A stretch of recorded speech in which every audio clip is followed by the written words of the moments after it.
Hello students, our today's topic is antibodies. So थोड़ा बहुत आप लोगों को एंटीबॉडीज़ के बारे में बताया है, बट अभी आपको ये समझना होगा कि एक्चुअली ये होते क्या हैं.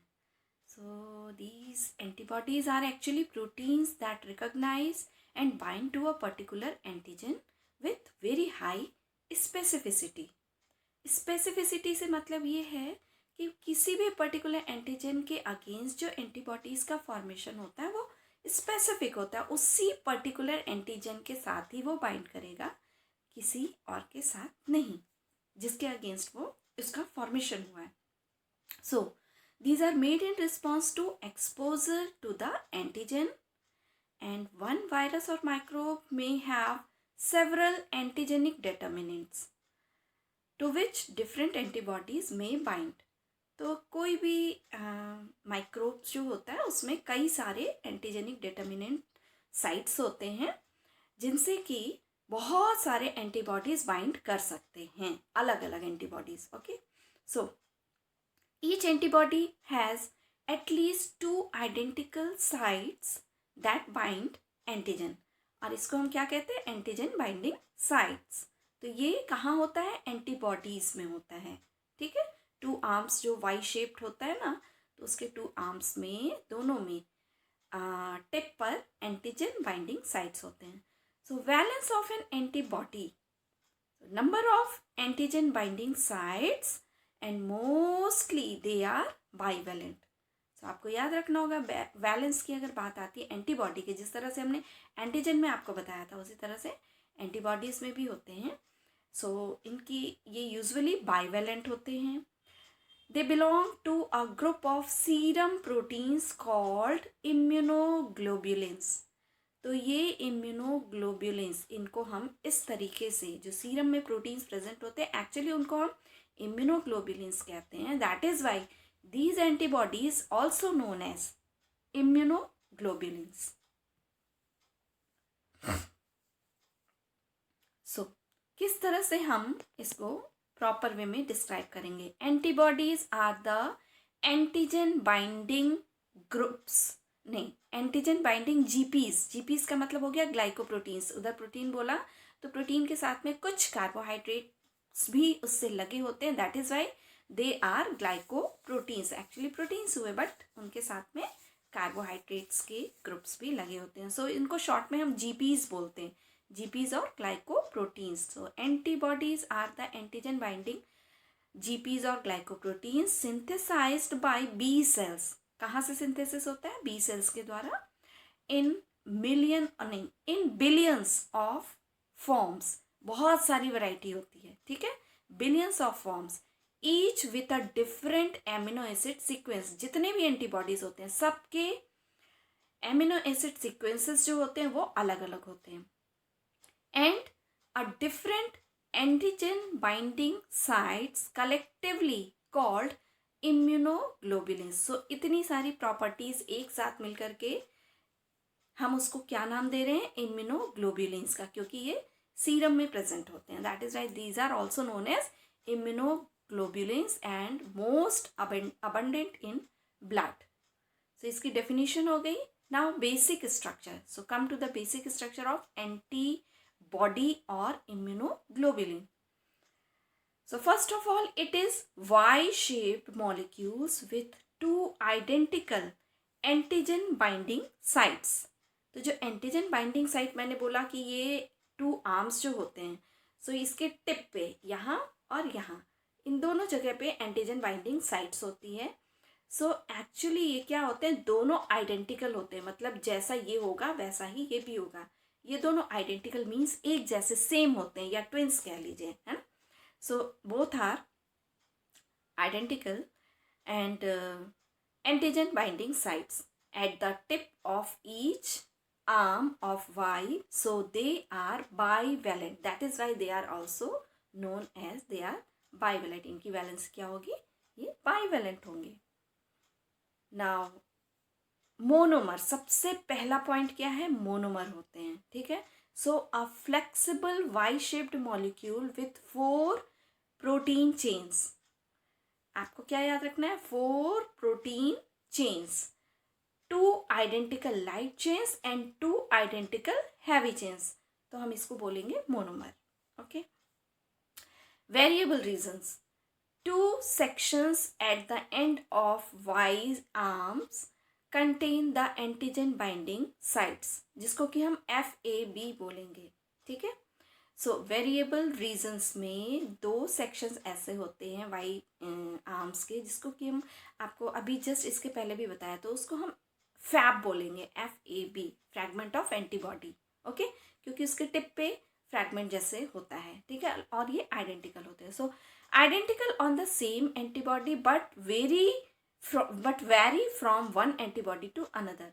तो सेम एंटीबॉडी अगर है तो उसके ये दोनों तो आइडेंटिकल होंगे, बट अगर ये कोई दूसरा आ गया उसकी जगह पे तो इसका इस वाले से डिफरेंट होगा. इसका टिप अलग होगा फैब, और इसका फैब अलग होगा. Okay.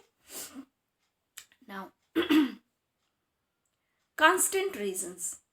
So stem of monomer and lower parts of Y arms are constant. अभी और आगे आपको क्लियर हो जाएगा कांस्टेंट रीजंस के बारे में कि कैसे. तो बस आपको ये याद रखना है कि जो लोअर पार्ट हर चेन की जितने, जैसे मैंने 2 आइडेंटिकल लाइट चेन बताया, 2 आइडेंटिकल हैवी चेन बताया, तो इन दोनों का जो लोअर पार्ट होगा that may be constant region. And FC region. So stem of monomer only. So important because they can bind to complement or cells. तो इसको हम FC रीजन भी बोलेंगे. ओके. आप इस फिगर में देख सकते हो, इसमें आपको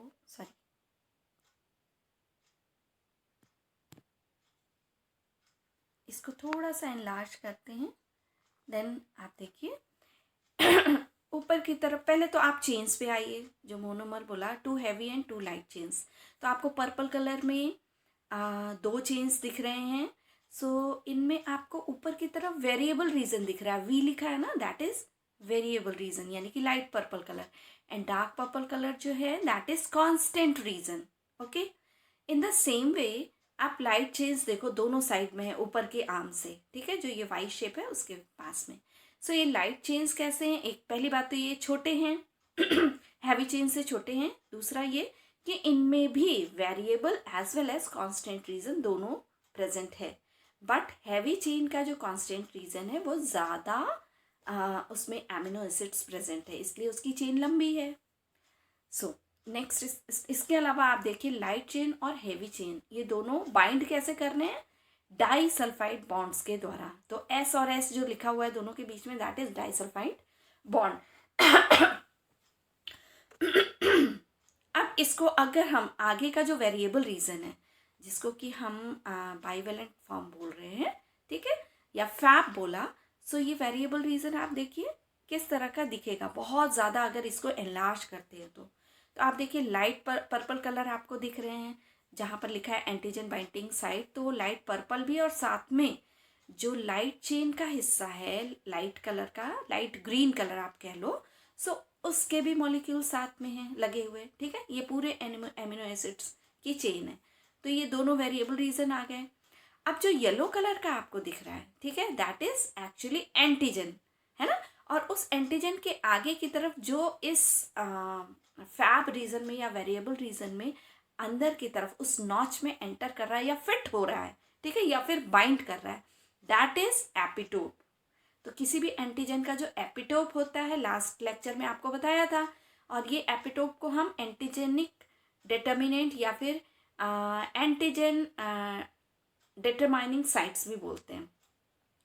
तो यही जो है वेरिएबल रीजन के साथ में बाइंड कर जाता है. क्यों उसी पर्टिकुलर एंटीजन या एपिटोप के अगेंस्ट में इस एंटीबॉडी का फॉर्मेशन हुआ है after exposure. So this is the enlarged antigen binding site. Okay. अब इसको डिस्क्राइब कैसे करेंगे हम? So it has a common structure. It has a common structure of 4 polypeptide chains.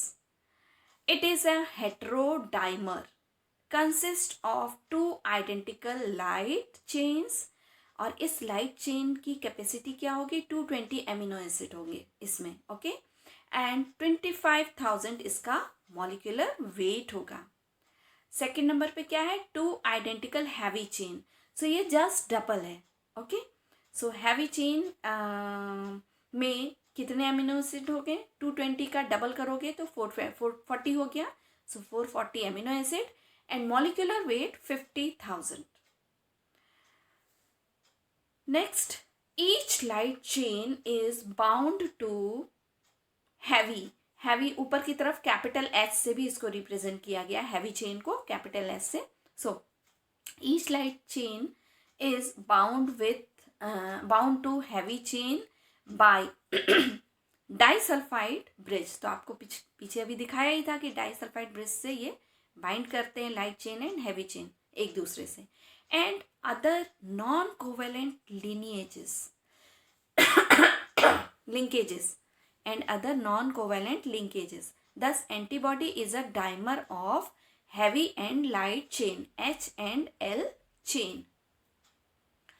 There are two major classes of light chains, kappa and lambda. Small k जैसा जो दिख रहा है दैट इज kappa एंड दूसरा क्या है, lambda. तो ये दोनों क्या है, these are the classes of light chains, kappa and lambda. So the light chains are always either both kappa or both lambda, never one of each. मतलब कि कभी भी ऐसा नहीं होगा कि एक kappa रहे और एक lambda रहे. So जो वाई शेप्ड आपकी एंटीबॉडी है उसमें दोनों साइड में आपको इधर और इधर की तरफ लाइट चेन दिख रहे हैं, तो ये दोनों लाइट चेन कैसे होंगे, या तो कापा होंगे और या फिर दोनों ही लैम्डा होंगे। कभी भी ऐसा नहीं हो सकता कि इधर की साइड का कापा हो और इधर की साइड का लैम्डा हो, ऐसा कभी नहीं होता, okay. So however any individual produces both types of light chains. So किसी इंडिविजुअल में कापा लाइट चेन्स भी प्रेजेंट हो सकते हैं किसी पर्टिकुलर एक एंटीबॉडी में, और या फिर दूसरा एंटीबॉडी है तो उसमें लैम्डा हो सकता है ना, बट आर्म्स जो होंगे, दोनों आर्म्स में जो लाइट चेन है वो सेम होंगे, या तो कापा होंगे या फिर लैम्डा होंगे, okay. So there are 5 different types of heavy chains, H chains और हैवी चेन्स। अब ये हैवी चेन्स के 5 डिफरेंट टाइप्स क्या क्या हो सकते हैं, अल्फा, गामा, डेल्टा, एप्सिलॉन और माइक्रोन, ठीक है, एंड आर कॉल्ड आइसोटाइप्स। सो ये क्या हो गए, हैवी चेन्स के सारे आइसोटाइप्स हो गए, okay. So the heavy chain determine the class of any antibody. इन्हीं हैवी चेन्स की वजह से किसी पर्टिकुलर एंटीबॉडी की क्लास को डिटरमाइन किया जा सकता है, लाइक IgM, अगर म्यू है उसका आइसोटाइप माइक्रोन है तो उसको हम IgM बोलेंगे, अगर गामा है तो IgG, if that is alpha then IgA, if it is delta then IgD, and if it is epsilon then it may be IgE. So ये 5 varieties हैवी चेन्स की हो गई जिसमें 5 तरह के आइसोटाइप्स प्रेजेंट हैं. So each can have either kappa or lambda light chains. So ये अलग अलग जितने भी हैं इन सब में या तो kappa होगा दोनों आर्म्स में और या फिर lambda light chains इनसे अटैच्ड होगा. Okay. Both light and heavy chain have a variable sequence. So अगर लाइट चेन के साथ लाइट चेन का जो वेरिएबल रीजन होगा उसको हम VL बोलेंगे और हैवी चेन का जो वेरिएबल रीजन होगा उसको हम VH से रिप्रेजेंट करेंगे. Okay, so that variable sequence at there and terminal and. अब आपको ये भी याद रखना होगा कि हमेशा जो वेरिएबल रीजन होगा वो एन टर्मिनल एंड होगा. अब एन टर्मिनल एंड क्या है, आप एमिनो एसिड का स्ट्रक्चर पढ़े हो तो आप देखते होगे कि वो जो चेन होती है तो एक साइड का एन टर्मिनल एंड होता है उसका और दूसरी साइड का सी टर्मिनल होता है. एन टर्मिनल में एमिनो ग्रुप लगा होता है और सी टर्मिनल कार्बोक्सिलिक ग्रुप होता है. ओके, सो हमेशा एमिनो ग्रुप की साइड वाला यानी कि एन टर्मिनल एंड वाला जो है वहाँ पर वेरिएबल सीक्वेंसेस होंगे. चाहे वो हैवी चेन का हो या फिर लाइट चेन का हो, but a constant sequence at their C terminal. तो आप ये सोच लो, याद करना बहुत इजी है कि सी टर्मिनल है यानी कि कार्बोक्सिलिक ग्रुप वाला जो एंड है सी टर्मिनल, वहाँ पर कांस्टेंट सीक्वेंस प्रेजेंट होंगे।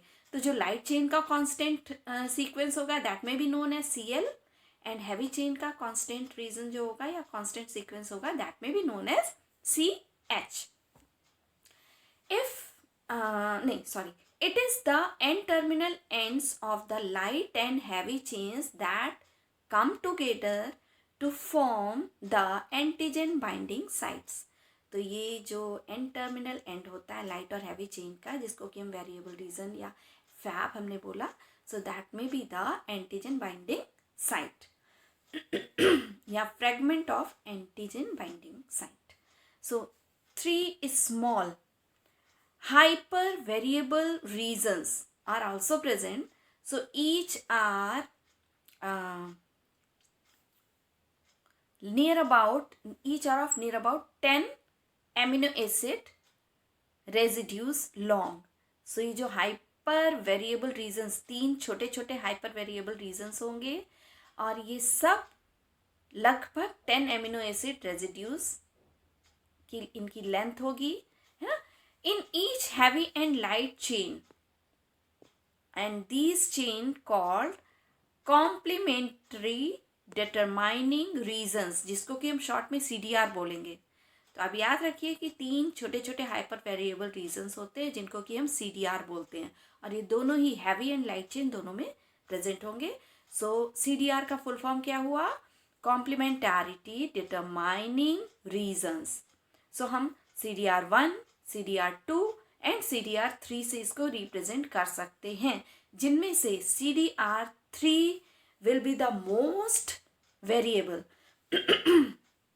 The remaining parts of variable regions known as framework regions are relatively constant। तो इसका मतलब ये है कि CDR1 और CDR2 are relatively constant।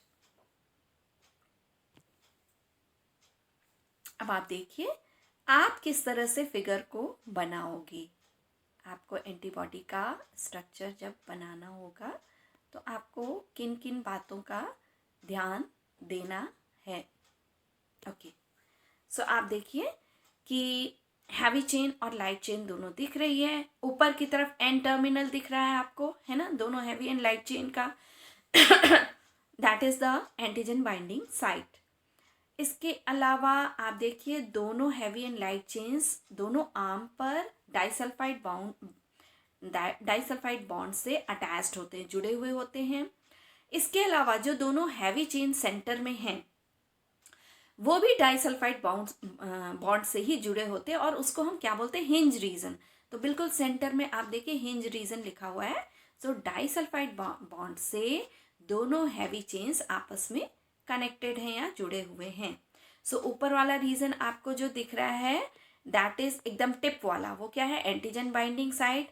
और टिप के बाद वाला हिस्सा जो है जहाँ पर वेरिएबल रीजन भी है और कांस्टेंट रीजन भी है, लाइट चेन का और साथ में हैवी चेन का, दैट में भी नोन एज फैब, यानी कि फ्रैगमेंट ऑफ एंटीजन बाइंडिंग। आपको ये याद रखना होगा, फैब और एंटीजन बाइंडिंग। अब आप और नीचे आइए तो कांस्टेंट रीजन है, सी लिखा हुआ है ना, सी टर्मिनल, है ना। सो नीचे की तरफ आपको कांस्टेंट रीजन दिख रहा है। इसको हम क्या बोलेंगे? पूरे हिस्से को FC बोलेंगे, ठीक है। फैब के अलावा दूसरा पार्ट नीचे वाला है दैट इज FC, यानी कि फ्रैगमेंट क्रिस्टलाइजेबल। सो ये क्रिस्टलाइजेबल पार्ट होता है, सो दैट इज फ्रैगमेंट, क्योंकि क्रिस्टल फॉर्म मतलब कि वो स्टेबल हो जाता है। सो यहाँ पर आपको कांस्टेंट रीजन के बारे में बता रहे हैं, है ना। तो ये क्रिस्टलाइजेबल फ्रैगमेंट जो होता है दैट इज स्टेबल और दैट इज कांस्टेंट। ओके, आप एक सिंगल जो कांस्टेंट हैवी चेन का हिस्सा होता है उसको हम FC रिसेप्टर के फॉर्म में जानेंगे। FC रिसेप्टर, या फिर हम इसको कॉम्प्लीमेंट बाइंडिंग साइट्स भी बोलते हैं। So this is all about the schematic diagram of immunoglobulin. आप लोग साथ में अपनी नोट्स तैयार करते रहा करिए और ये सारे फिगर्स आप लोग ड्रॉ कर लीजिएगा, that is very important. Now come to the various types of antibodies. तो हमने आइसोटाइप्स बताया था, हैवी चेन की आइसोटाइप्स 5 वैरायटी बताई थी. उन 5 वैरायटीज के बेसिस पे आप देखिए ये टेबल है जिसमें समरी है, that is for the different types of antibodies.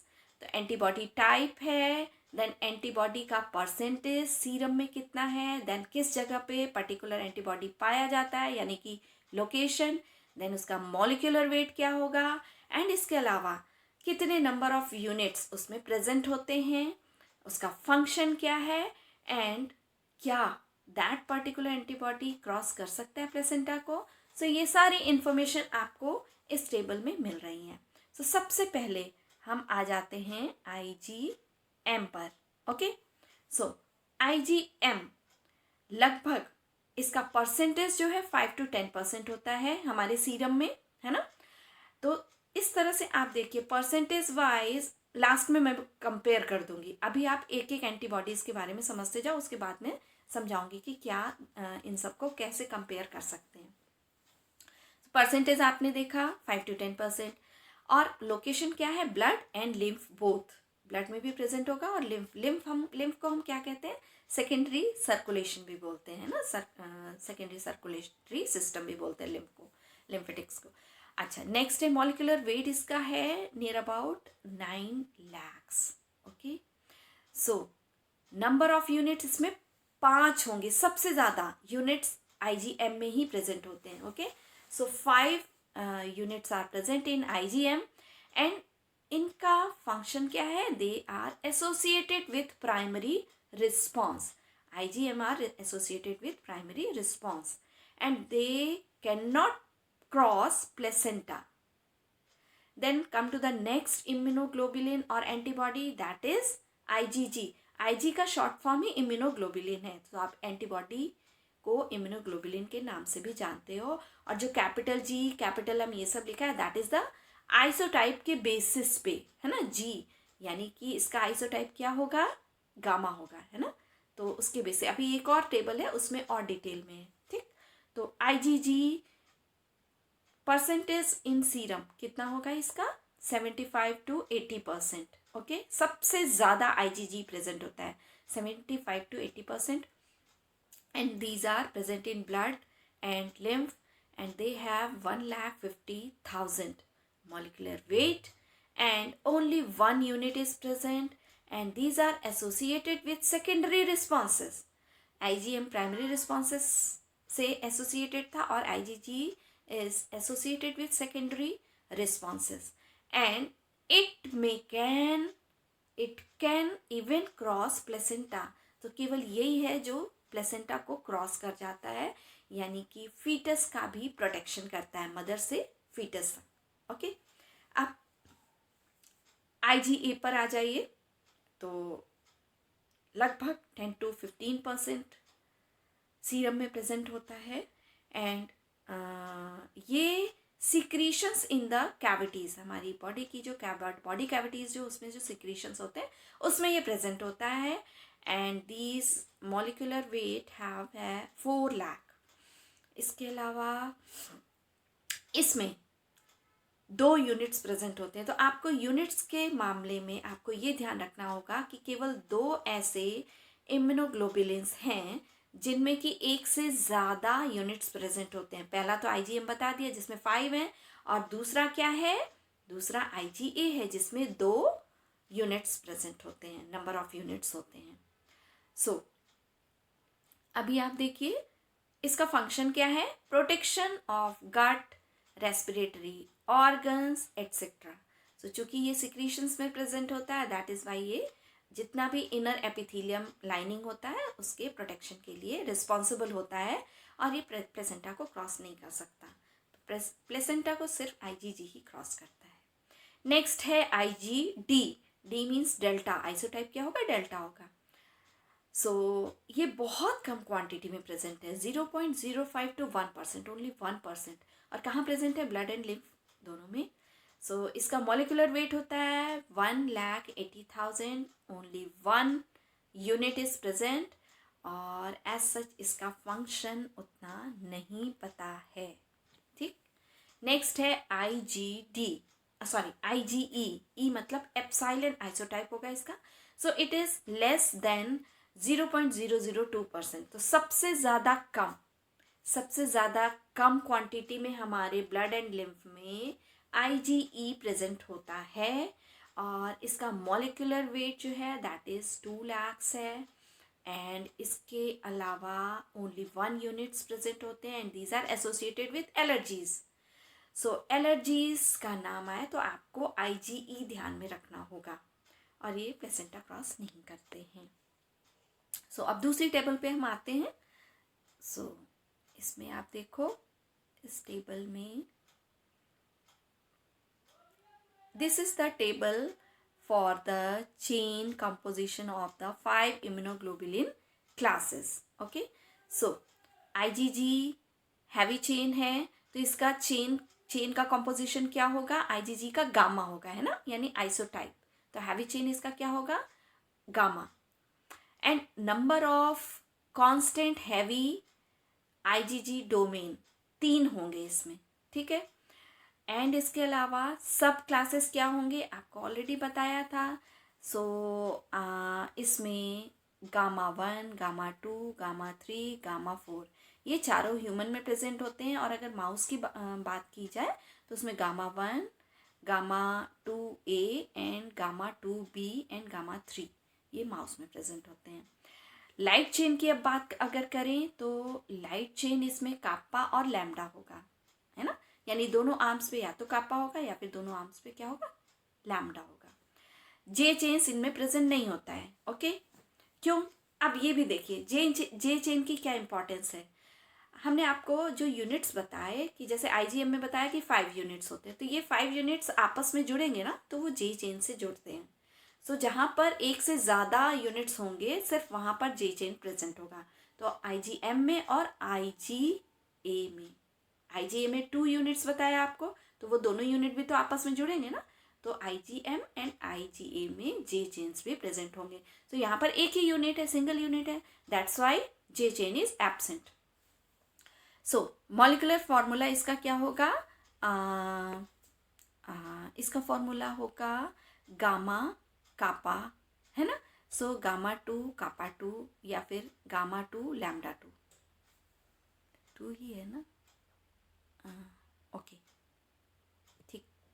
सो अब आते हैं नेक्स्ट पे, IgG हो गया. नेक्स्ट IgM, तो IgM का क्या होगा, म्यू होगा, माइक्रोन होगा, हैवी चेन. और number of constant heavy immunoglobulin domain इसमें 4 होंगे. इसके अलावा सब क्लासेस इसमें कोई प्रेजेंट नहीं है, कोई सब क्लासेस नहीं है. लाइट चेन इनमें कापा और लैम्डा होंगे और जे चेन प्रेजेंट होगा क्योंकि 5 यूनिट होता है, दैट इज़ वाई उसको जोड़ने के लिए इसमें जे चेन प्रेजेंट होगा. और इसका मॉलिक्यूलर फॉर्मूला म्यू कापा और एन है, एन इसलिए क्योंकि इसमें यूनिट्स ज़्यादा हैं, ठीक है. So that is why N, तो mu lambda. Okay, so N का मतलब है या तो 1 होगा या फिर 5 होगा. ओके. अब नेक्स्ट है IgA अल्फ़ा. अल्फ़ा सब यूनिट या फिर आप यूँ कह सकते हो कि अल्फ़ा हैवी चेन होगा, सॉरी सब यूनिट नहीं, आइसोटाइप. सो इसमें 3 constant heavy immunoglobulin domain present होंगे, 3 डोमेन्स प्रेजेंट होंगे. एंड सब क्लासेस अल्फ़ा 1 एंड अल्फ़ा 2 क्योंकि 2 हमने आपको बताया. सो आपका लाइट चेन में कापा एंड लैम्डा प्रेजेंट होगा और इसमें भी जे चेन प्रेजेंट होगा क्योंकि 2 यूनिट्स होते हैं, दैट इज़ वाई इसमें जे चेन प्रेजेंट होगा. और इसका भी फॉर्मूला दिया हुआ है अल्फ़ा 2 कापा 2 और अल्फ़ा 2 लैम्डा 2, ठीक है. सो मतलब अल्फ़ा जो है वो हैवी चेन से लिया गया है और कापा और लैम्डा जो है दैट इज़ लाइट चेन से लिया गया है. नेक्स्ट IgE एप्सिलॉन होगा इसका heavy chain and 4 domains present होंगे और इसके कोई सब क्लासेस नहीं होंगे, है ना. तो सब क्लासेस केवल आप देख रहे हो कि IgA में है और IgG में प्रेजेंट था सब क्लास, बाकी सब में सब क्लासेस प्रेजेंट नहीं है. लाइट चेन इसका IgE का कापा और लैम्डा होगा, सबका लाइट चेन कापा और लैम्डा होगा. एंड जे चेन प्रेजेंट नहीं होगा क्योंकि एक ही यूनिट होता है, सिंगल यूनिट होता है. So epsilon 2 and kappa 2. Next IgD. So delta होगा इसका हैवी चेन. 3 डोमेन्स प्रेजेंट होंगे and no sub classes. Light chain kappa और lambda and no J chains. And इसका फॉर्मूला होगा delta 2K2 and delta 2 lambda 2. दो इसलिए क्योंकि heavy and light दोनों चेन है, इसलिए सब में दो दो दो दो टू टू लिखा हुआ है. ओके ना, अब आप देखिए इसका स्ट्रक्चर पे आप आ जाइए. सो आप देख सकते हो कि हमने IgM और IgA इन दोनों इम्यूनोग्लोबुलिन के बारे में आपको क्या बताया कि इसके एक से ज़्यादा यूनिट्स होते हैं. सो IgM पर्पल वाला है जिसमें 5 यूनिट्स आपको एक साथ जुड़े हुए नज़र आ रहे हैं. और ये जुड़े कैसे हैं, ये देखिए जे चेन से जुड़े हुए हैं. This is the J chain, है ना. ब्लू कलर में आपको दिख रहा है जे चेन. उसी तरह से आप देखिए ये IgA है.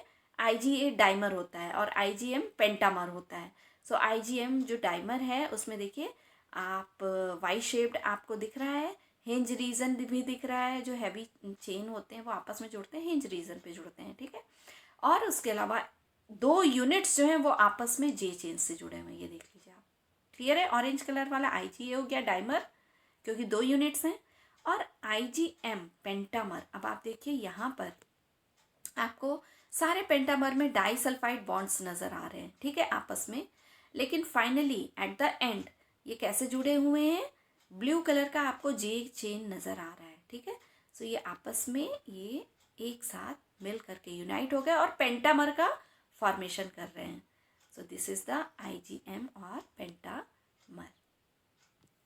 नाउ नेक्स्ट आप देखिए 3 अलग अलग, बाकी सबके एक सिंगल यूनिट ही होते हैं, है ना, एक से ज़्यादा नहीं होते हैं. तो ये कौन कौन से हैं आप देखो.